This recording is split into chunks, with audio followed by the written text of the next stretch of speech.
Sebanyak 30 siswa mengikuti wisuda tahfiz kedua dan lomba mewarnai kaligrafi SD Negeri 34 Kecamatan Tujukoto, Sungai Saria, Kabupaten Padang Pariaman.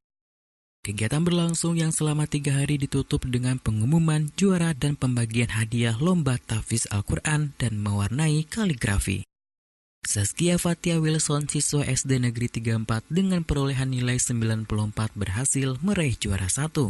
Gazia Akila Zaidan, siswa TK Al-Hakim Nagari Balah Ayie berhasil meraih juara 1.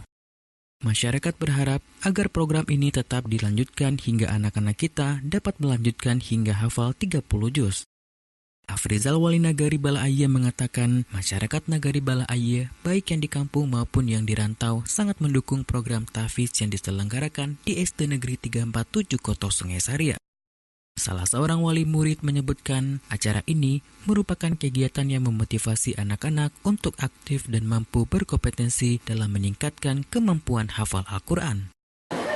Dan dekat berkunjungan masyarakat kita yang baik di kampung maupun yang ada di rantau, kami mengucapkan sangat terima kasih karena telah mendukung dan memberi bantuan berupa baik yang materi maupun secara moral.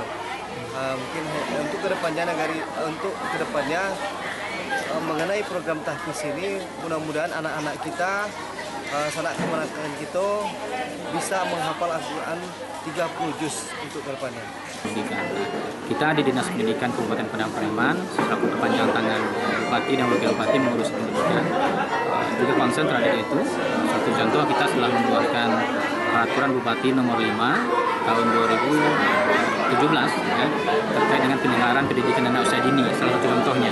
Nah, jadi dalam terbit itu kita menegaskan bahwasanya penyelenggaraan pendidikan anak usia dini di Kabupaten Padang Pariaman itu berlandaskan keagamaan. Dari Kabupaten Padang Pariaman, Tim Liputan Minangkabau TV melaporkan.